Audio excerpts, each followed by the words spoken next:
ప్రసాద్. సనాతన శ్రీవాణి యొక్క YouTube channel run చేస్తున్నాను. దేశం కోసం, ధర్మం కోసం మోడీ ఇది అవసరం, ఈ దేశానికి అవసరం, ప్రపంచానికి కూడా అవసరం. ఒకనొకప్పుడు ప్రపంచానికి విశ్వగురువుగా ఉన్న ఈ భారతదేశం నేడు మొన్న 10-15 సంవత్సరాల క్రితం వరకు కూడా దేవునించే పరిస్థితి వచ్చింది. ఇతర దేశాలని పెట్రోల్ కోసం, డబ్బుల కోసం, బంగారం తాకట్టు పెట్టడంలో జరిగింది. అట్లాంటి పరిస్థితి నుంచి ఒక ప్రపంచ హైయెస్ట్ 5వ పొజిషన్లోకి మన యొక్క ఎకానమీ వచ్చింది. దీనికి కారణం మోడీ. దీనికి ఇది ఒక రాజకీయ పార్టీ యొక్క ప్రచారం కోసం నేను మాట్లాడటం లేదు. మన యొక్క చరిత్రను తీసుకోవాలి. చరిత్రని వక్రీకరించింది కాంగ్రెస్ కమ్యూనిటీ ప్రభుత్వం. కాంగ్రెస్ గవర్నమెంట్ ఎప్పుడైతే 1947లో అధికారంలోకి వచ్చిందో ఆనాటి నుంచి ఎడ్యుకేషన్ మినిస్టర్గా వచ్చిన వాళ్ళందరూ కూడా ఈ యొక్క చరిత్రను వక్రీకరించడం ప్రారంభించారు. మన చరిత్ర అతి పురాతనమైన, నిత్యనూతనమైన, సనాతనమైన ధర్మం ఉంది. కొన్ని వేల సంవత్సరాల క్రితం నుంచి మన యొక్క చరిత్ర నడుస్తూనే ఉంది. ఈ భూమి పుట్టినప్పటి నుంచి ఇది యొక్క ధర్మం కొనసాగుతూనే ఉంది. మన చరిత్రని ఈ యొక్క ఎప్పుడైతే మనకి స్వాతంత్రం వచ్చిన తర్వాత వచ్చిన ఏ గవర్నమెంట్ ఏదైతే ఉందో ఆ గవర్నమెంట్ దాంట్లో ఉన్న ఎడ్యుకేషన్ మినిస్టర్ కానీ, ఆ రోజున్న ఆ రాజకీయ నాయకులు కానీ మన యొక్క పాఠ్య పుస్తకాల్లో అక్బర్ గొప్పవాడు, ఔరంగజేబు గొప్పవాడు అనే యొక్క కీర్తించారు తప్పించి మన యొక్క శివాజీ గొప్పదాన్ని చెప్పలేకపోయారు, రాణా ప్రతాప్ యొక్క గొప్పదాన్ని చెప్పలేకపోయారు, ఝాన్సీ లక్ష్మీబాయి కూడా ఆవిడ మర్చిపోయిన పరిస్థితి.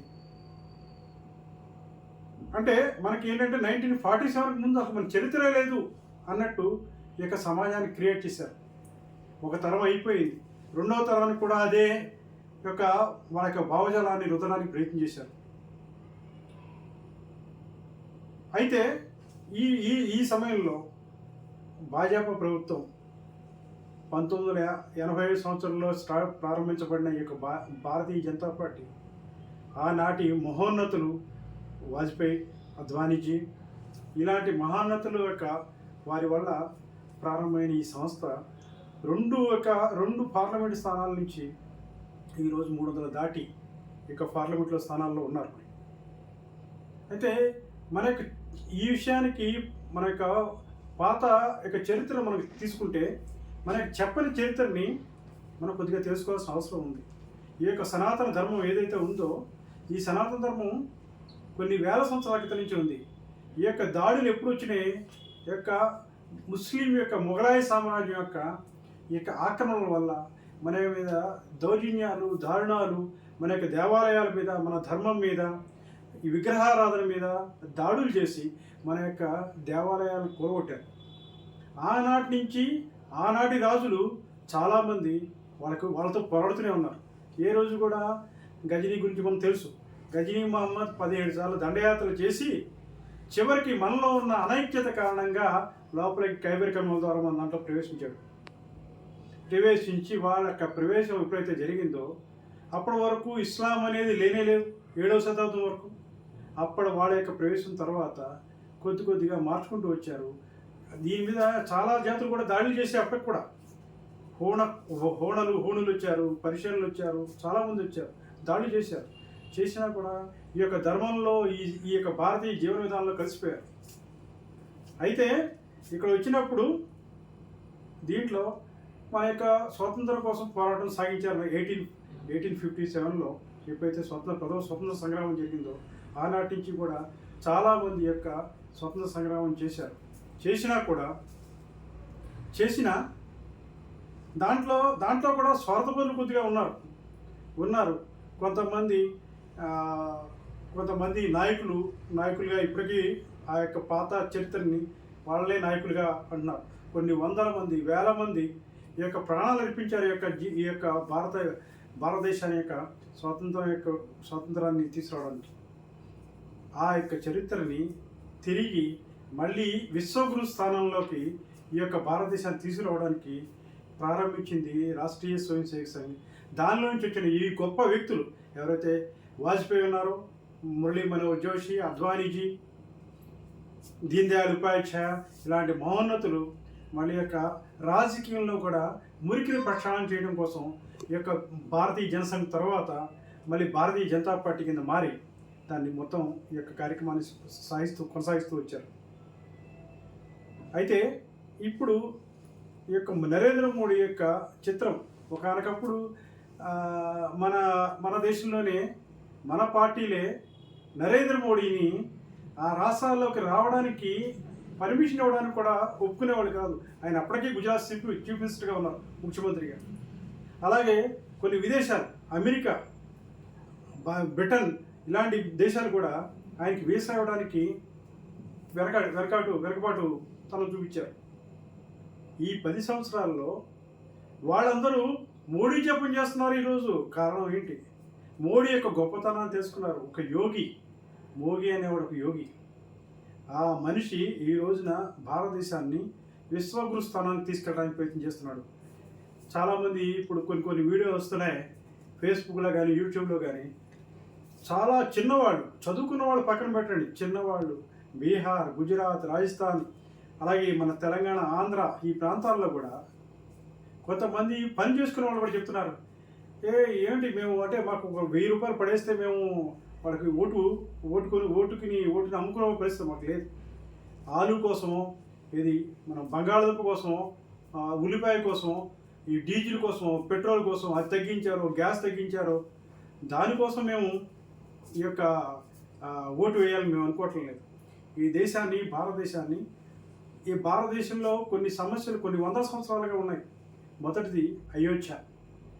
ఈ అయోధ్య సమస్య 500 సంవత్సరాల నుంచి 500 సంవత్సరాల క్రితం వాడు ఒక మొఘలాయి చక్రవర్తి వచ్చి దాన్ని కూలగొట్టాడు. విగ్రహారాధన ఉండొద్దని చెప్పి కూలగొట్టి మసీదు కట్టాడు. అక్కడ పూజలు కూడా చేయట్లేదు, వాళ్ళ ఒక మసీదులో నమాజ్ కూడా చేయట్లేదు. అట్లాంటి దాని మీద ఈ యొక్క 500 సంవత్సరాల నుంచి పోరాటాలు జరిగిన హిందూ సమాజం పోరాటాలు చేసింది. ఇప్పటిదాకా దాని సమస్యని జటిలం చేశారు తప్పించి, స్వాతంత్రం వచ్చిన తర్వాత కూడా కాంగ్రెస్ ప్రభుత్వం ఏమీ చేయలేదు. తాళాలు తీయటం తప్పించి ఆ సమస్యని యొక్క సామరస్యపూర్వకంగా సెటిల్ చేయకుండా పోయారు వాళ్ళు.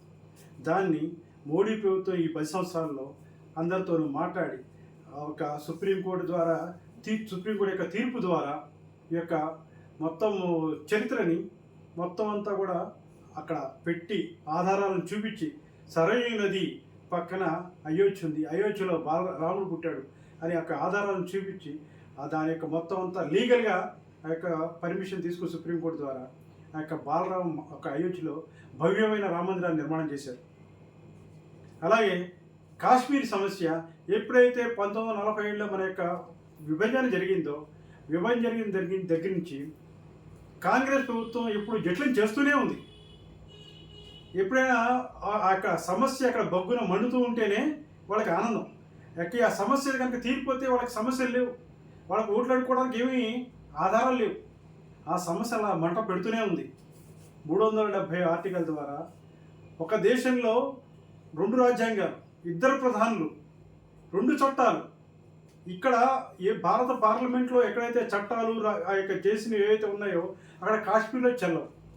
అక్కడ ఈ మిగిలిన ఏదైతే భారతదేశం ఉందో ఈ భారతదేశం మొత్తంలో అందరూ అన్ని చోట్ల కొనుక్కోవచ్చు, అన్ని రాష్ట్రాల్లో, కానీ కాశ్మీర్లో కొనుక్కోవడానికి లేదు. ఇట్లాంటి దౌర్భాగ్యమైన పరిస్థితి ఆనాటి ప్రభుత్వం, కాంగ్రెస్ ప్రభుత్వం చేసింది. ఆనాడు దీనికోసం పోరాడాడు. ఏక్ దేశ్ మే దో నిషాన్ నై చలేగా అని శ్యామ్ ప్రసాద్ ముఖర్జీ ఆ రోజున యొక్క ఉద్యమం చేసి ఆత్మార్పణ చేశాడు. అయినా మొన్నటి వరకు బీజేపీ ప్రభుత్వం 370 ఆర్టికల్ రద్దు చేసేంత వరకు కూడా అక్కడ అదే విధానం కొనసాగింది. ఇలాంటి జటిలమైన సమస్యలని యొక్క నరేంద్ర మోడీ ఒక యోగిగా, అతనికి ఏం అవసరం లేదు, అతను చూస్తే అతనికి ఏ విధమైన ఇప్పటిదాకా అవినీతి రహిత ప్రభుత్వాన్ని ఈ రెండు తప్పాలు కూడా అవినీతి రహితమైన ప్రభుత్వాన్ని ఒక నిర్మాణం చేశాడు ఆయన. అంతర్జాతీయంగా భారత్ని అట్టడుగు స్థాయి నుంచి ఇప్పుడు ఒక ఉన్నత స్థాయిలోకి తీసుకెళ్ళి నరేంద్ర మోడీ భారత్ను ఒక ఉన్నతమైన స్థానంలో కూర్చోబెట్టాడు ఆయన. ఇప్పుడు ప్రపంచ దేశాల అధిపతులందరూ కూడా నరేంద్ర మోడీని తన దేశానికి ఎప్పుడు వస్తాడా అని ఎదురు చూసే పరిస్థితి ఉంది ఇక్కడ. ఇట్లాంటి పరిస్థితుల్లో కేవలం ఆలు కోసమో, లేకపోతే ఉల్లిగడ్డ కోసమో, లేకపోతే డీజిల్ కోసమో, పెట్రోల్ కోసమో వీళ్ళు ఎవరైతే పంచిపెట్టే డబ్బులు ఓటు నమ్ముకోవద్దు. ఫస్ట్ ఓటు 4,000 5,000 ఇచ్చి నీకు ఓటు వేసినంత మాత్రాన 5 ఏళ్ల పాటు నీకు జీవితం వెళ్ళిపోదు. ఒక నెలకి నీకు అయ్యే ఖర్చు ఎంత, వాళ్ళు ఇచ్చిన 5,000తో సరిపోతుందా నీ జీవితం? ఓటును మాత్రం అమ్ముకోకు. ఓటును అమ్ముకోకుండా ఓటు విలువ తెలుసుకోండి. అలాగే ఈ దేశానికి ఎవరు అవసరం? ఈ దేశం కరోనా టైంలో ఎంత జరిగింది? కరోనా టైంలో ప్రపంచ దేశాలు మొత్తం అంతా కూడా కరోనాతో మొత్తం అంతా అతలాకుతలం అయిపోయినాయి. ఇక్కడ వ్యాక్సిన్ తయారు చేశారు, ప్రపంచ దేశాలకు పంపించారు, మొత్తం అందరికి రేషన్ ఫ్రీ ఇచ్చారు. ఎప్పటికీ జరుగుతుంది ఆ పని. ఎవరిస్తున్నారు? ఎవరిచ్చారు? ఇట్లాంటి పరిస్థితులు కేవలం ఏదో ఆ ఓట్ల సమయంలో మాత్రమే డబ్బులు ఇచ్చేసేసి ఓటు కొనుక్కొని మేము నెగ్గేసాం, 5 ఏళ్ళు మా పని పూర్తి అయిపోయింది అనుకునే పరిస్థితుల్లో ఉన్న పార్టీలకి ఒక సమాధానం చెప్పాడు నరేంద్ర మోడీ. ఈ నరేంద్ర మోడీ ఆ పూర్ణాయుధాయంతో పూర్తిగా ఈ 5 సంవత్సరాలే కాదు, అవకాశం ఉంటే దేవుడు కరుణిస్తే ఆయనే యొక్క మొత్తం ప్రధానమంత్రిగా ఉండి ఈ దేశాన్ని మళ్ళీ విశ్వగురు స్థానానికి తీసుకెళ్లాలని కోరుతున్నారు. అది కాకుండా ప్రతి ఒక్కరూ కుల మత ప్రాంత రహితంగా, పార్టీలకు అతీతంగా ఈ యొక్క నరేంద్ర మోడీని గెలిపించి మొత్తం ఈ యొక్క భారత్ని విశ్వగురు స్థానానికి తీసుకెళ్లాలని నేను ప్రార్థిస్తున్నా. జై హింద్, జై శ్రీరామ్, వందే మాతరం, జై మోడీ.